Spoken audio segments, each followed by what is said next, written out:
আসসালামু আলাইকুম রহমতুল্লাহি অবরকাতুহু। সম্মানিত দর্শক, অবস্থা দৃষ্টি মনে হচ্ছে যে আওয়ামী লীগ ভয়ঙ্কর কোনো পরিকল্পনা নিয়ে এগোচ্ছে। এমনি বাংলাদেশের রাজনীতিতে সবচেয়ে প্রাচীনতম এই দলটি নানা রকম কুকর্ম সুকর্ম, তারপরে কলা কৌশল, এরপরে দেশের অনেক কিংবদন্তির ইতিহাস সৃষ্টি করা থেকে শুরু করে এদেশের সর্বনাশের জন্য অনেকগুলো পেরেক তারা বিভিন্ন সময় মেরে দিয়েছে। আমাদের দেশের স্বাধীনতা যুদ্ধে যেমন তাদের অবদান রয়েছে, আবার বাকশাল করা, ৭৪-এর দুর্ভিক্ষ, এরপরে গণতন্ত্র হরণ, তারপরে চতুর্থ সংশোধনী, এরকম নানা রকম ঘটনা দুর্ঘটনা তারা ঘটিয়েছে। রাজনীতির ময়দানে কখনো বিরোধী দলের নেতা হিসেবে, কখনো রাজপথের নেত্রী হিসেবে, কিংবা কখনো প্রধানমন্ত্রী হিসেবে শেখ হাসিনা যে সকল বদনজিরগুলো স্থাপন করেছেন, এবং সেই বদনজিরের ধারের কাছে এখন পর্যন্ত কোনো রাজনৈতিক ব্যক্তিত্ব যেতে পারেনি। আমি ভালো কথা বললাম না, এখন ভালো কথা বললে হয়তো অনেকে বলবেন যে আপনি আওয়ামী লীগের দালালি করার চেষ্টা করছেন। আমি মন্দ কথাই বলছি। যেমন প্রতিপক্ষকে ভয় দেখানো, গুম করা, হত্যা করা, আগুন লাগানো, নিজের লোক দিয়ে সেই একটার পর একটা বাস পুড়িয়ে তার দায় দায়িত্ব বিএনপির উপর ঘাড়ে চাপিয়ে দেওয়া, এবং বিএনপিকে অগ্নি সন্ত্রাসী বলা। 2014 সনের পরে যে সারা বাংলাদেশে বিএনপি জামাত দুর্বার গণ আন্দোলন গড়ে তুলেছিল, এবং সেখানে বিএনপি জামাতের লোকজন প্রথমে যে সকল হরতাল অবরোধ মানে সফল করার জন্য যে কাজগুলো করেছে, ওই কর্মগুলোকে আওয়ামী লীগের যারা লোকজন রয়েছে তারা ম্যাটেরিয়ালাইজ করেছে। বিএনপির লোক যদি একটি বাসে আগুন দিয়েছে, তারা 10টা বাসে আগুন দিয়েছে। বিএনপির আগুনে হয়তো কোনো লোক পুড়েনি, কিন্তু আওয়ামী লীগ যেগুলোতে আগুন দিয়েছে সেই আগুনে দেখা গেল পুরো সেই ঢাকা মেডিকেল কলেজ ভরে গেছে।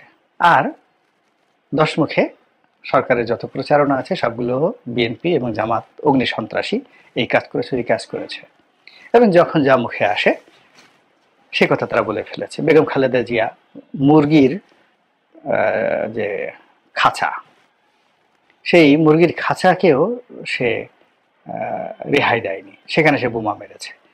এই সকল কথা স্বয়ং প্রধানমন্ত্রী নিজের মুখ দিয়ে বলেছেন। তো এই যে তার যে ক্ষমতা, আবার ওই যে শেরাটনের সামনে সেই গান পাউডার দিয়ে বিআরটিসির বাস পুড়িয়ে অনেকগুলো মানুষকে হত্যা করা, এটা তো একেবারে ওপেন সিক্রেট। ইলিয়াস আলীকে গুম করা, জঙ্গি নাটক করা, এই বাংলাদেশে যা কিছু মন্দ, যা কিছু ভয়ঙ্কর,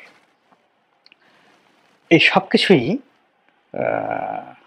করার কৃতিত্ব আপনি আওয়ামী লীগকে না দিয়ে পারবেন না।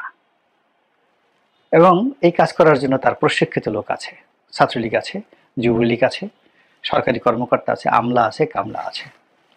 এবং তিনি তার একটা যে ডায়েরি, সেই ডায়েরির মধ্যে বাংলাদেশের সকল ওসি, সকল ডিসি, সকল এসপি থেকে শুরু করে হাজার হাজার নেতাকর্মীর ফোন নম্বর তার কাছে রয়েছে, এবং তার যখন যাকে দরকার তাকে দিয়ে তিনি এই গত 15 বছরে সেই কাজটি করেছেন। ধরুন তার অপছন্দের একজন এমপি প্রার্থী বা অপছন্দের একজন নেতা, তো তাকে তার দেখতে ইচ্ছা করে না, এখন এই লোকটিকে একটু তিনি হেনস্থা করতে চান। তো হেনস্থা করতে চান, এখন ওই লোকটি ধরুন চরফ্যাশনে গেল, ভোলাতে গেল, কক্সবাজারে গেল, এখন তিনি অর্থাৎ শেখ হাসিনা কারোর সাথে আলাপ না করে, কাউকে কোনো কথা না বলে সরাসরি দেখা গেল কক্সবাজারের ছাত্রলীগের সভাপতিকে প্রধানমন্ত্রী ফোন করলো, তৎকালীন প্রধানমন্ত্রী ফোন করে বললো যে এই কাজটা করো, অমুক অমুক যাচ্ছে, গাড়িটা ভেঙে দেবা, পাঞ্জাবিটা টেনে ছিঁড়ে ফেলবা, একার পাশার উপর 4টা লাথি মারবা, আর গালের উপর কষাই 2টা এমনভাবে চড় মারবা যেন চশমাটা ভেঙে যায়। এবং এরকম অনেক ঘটনা ঘটিয়ে তিনি তার দলের লোকদেরকে এমনভাবে শায়েস্তা করেছেন যে সবাই তার সামনে গেলে বাপের নাম ভুলে যেত, ইয়ানফসি ইয়ানফসি করত, এবং সবাই নিজের বাপের নাম ভুলে গিয়ে জয় বাংলা, জয় বঙ্গবন্ধু, এই আওয়ামী লীগের বেশিরভাগ তেজি তেজি যারা নেতা রয়েছেন তাদেরকে তিনি এইভাবে শায়েস্তা করেছেন। তো এখন তার এই যে বয়স, তিনি এখন ভারতে গিয়ে আছেন, তার কণ্ঠ শুনে, সমস্ত কিছু শুনে, কথাবার্তা শুনে আমার কাছে তো মনে হয় না যে তার ভিতরে কোনো অনুশোচনা এসেছে, ভয় এসেছে, আতঙ্ক এসেছে। তিনি মনে করছেন যে তিনি আবার যে কোনো সময় বাংলাদেশে ঢুকে পড়তে পারবেন, আবার নেতৃত্ব দিতে পারবেন, এই সরকারকে হটিয়ে দিতে পারবেন, আবার ক্ষমতায় যাবেন। এই যে তার যে বিশ্বাস, এই বিশ্বাসটা তিনি কেবল নিজের মধ্যে রাখেননি, তার দলের যারা নেতাকর্মী এই প্রথম ২-৩ মাস তারা খুব ভীত সন্ত্রস্ত ছিল। এখন তিনি সবার মধ্যে তার এই যে কর্মকাণ্ড, তার বিশ্বাস, তার চেতনা, তার কৌশল, এই জিনিসগুলো তিনি ঢুকিয়ে দিতে পেরেছেন।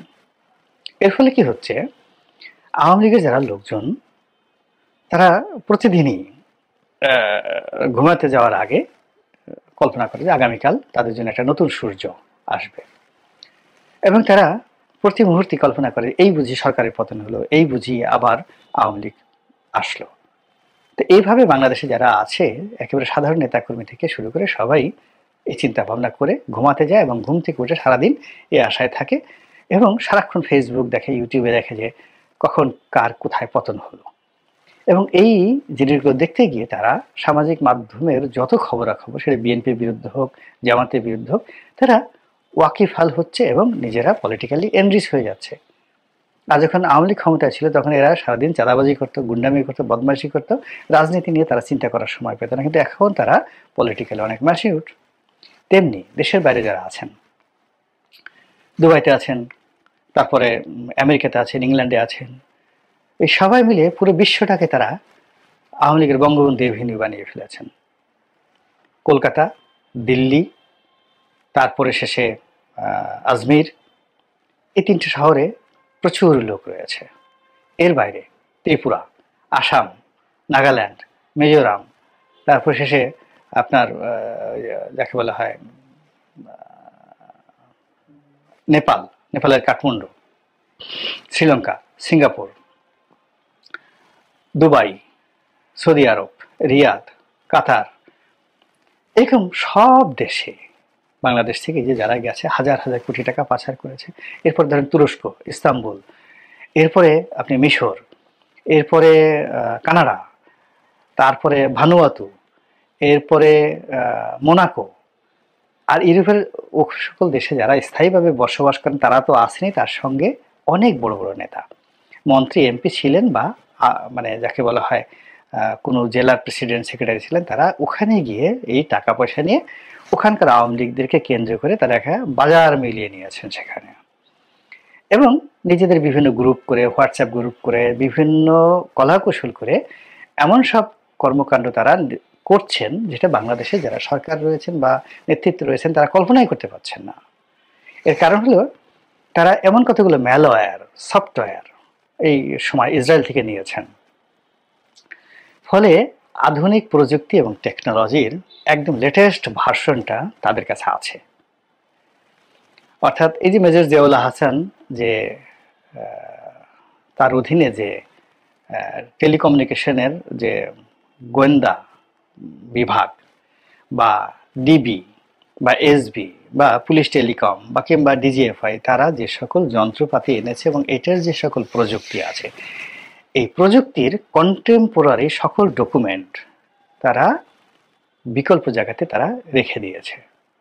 বিভিন্ন জায়গাতে তাদের অনেকগুলো সার্ভার আছে, বাংলাদেশ ব্যাংকের সার্ভার থেকে শুরু করে অনেক গুরুত্বপূর্ণ সার্ভার তারা এই কাজগুলো করে রেখেছে। এতে আপনি নিশ্চিত থাকেন আমাদের দেশে রাষ্ট্রশক্তি এখনো ওই পর্যায়ে যায়নি। নচেত বাংলাদেশ ব্যাংকের টাকা চুরি হয়ে গেল, হেস্ট হয়ে গেল, এটা এমনি এমনি হয়নি। তো এই জিনিসগুলো যে আপনি যে তদন্ত করবেন, সেই তদন্ত করার মতো ডাটাও এখন নেই। এখন বলা হচ্ছে যে তারা এখন তথ্য পাচ্ছেন না, এর কারণ হলো মেজর জেনারেল জিয়াউল হাসান এই তথ্যগুলো মুছে দিয়েছেন।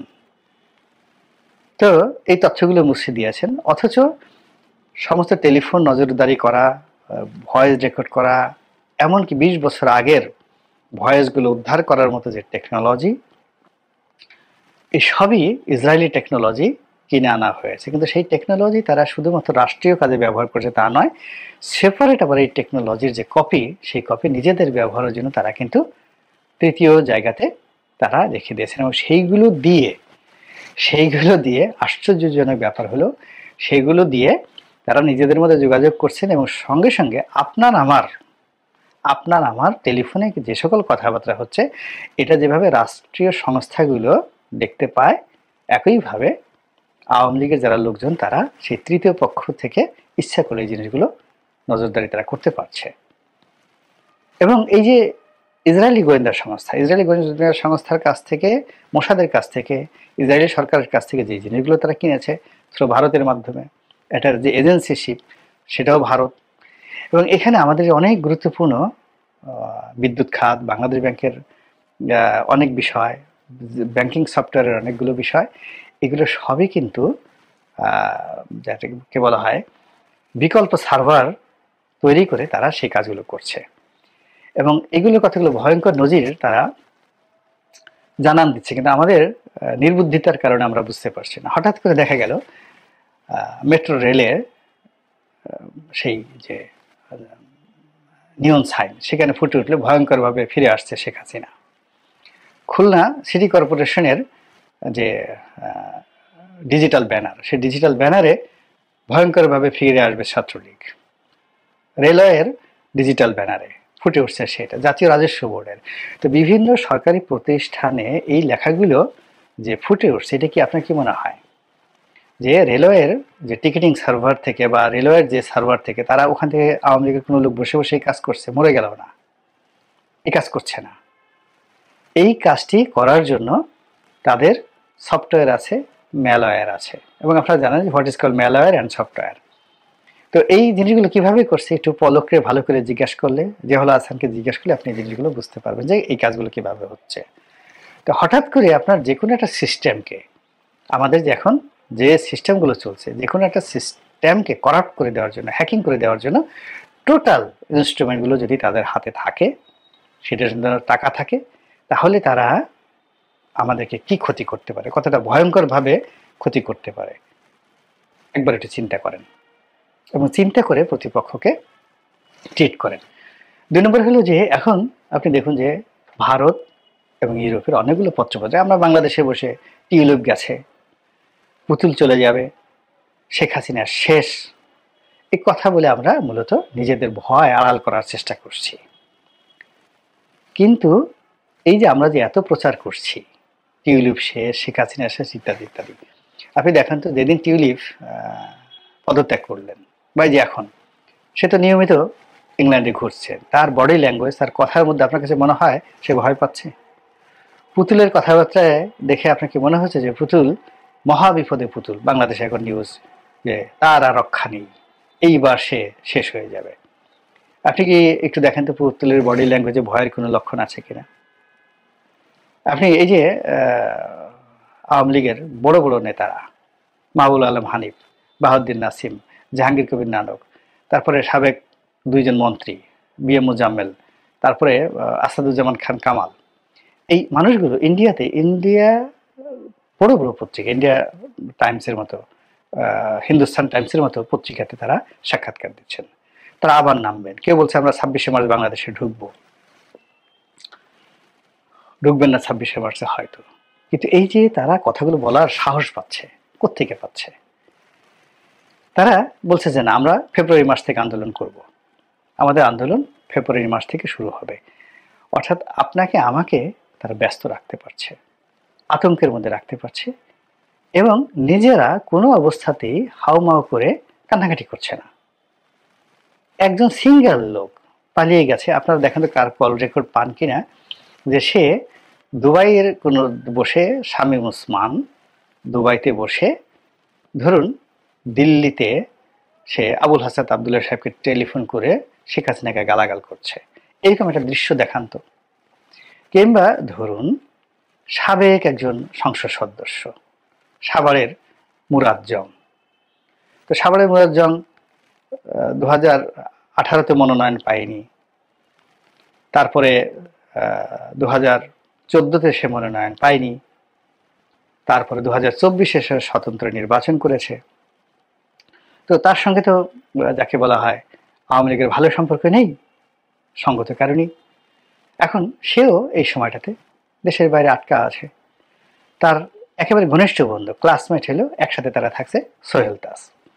তো বাংলাদেশে সোহেল তাজ থেকে সোহেল তাজ তো অনেক কথা বলছে, শেখ হাসিনার বিরুদ্ধে অনেক কথা বলছে, লতিফ সিদ্দিকী সাহেব অনেক কথা বলছে। এখন লতিফ সিদ্দিকী সাহেব, মুরাদ জংয়ের যে বাবা আনোয়ার জং, এরা সমসাময়িক, ঘনিষ্ঠ। এখন তিনি তো, অর্থাৎ মুরাদ জং তো একটা টেলিফোন করে লতিফ সিদ্দিকীকে বলতে পারে যে চাচা এ কি হইল, আমি কেন, আপনি কেন। বা মুরাদ জং একই কথা সোহেল তাজকে বলতে পারে যে দোস্ত তুমি যা বলছো ঠিকই বলছো, শেখ হাসিনা আসলে খুবই একটা খারাপ। আপনি দেখেন তো যে সোহেল তাজের মোবাইল চেক করে একটা সিঙ্গেল আওয়ামী লীগের লোক তার সাথে কথা বলে দেশের বাইরে থেকে বা ভিতরে সোহেল তাজের সঙ্গে শেখ হাসিনাকে খারাপ বলেছে, দেখেন পান কিনা।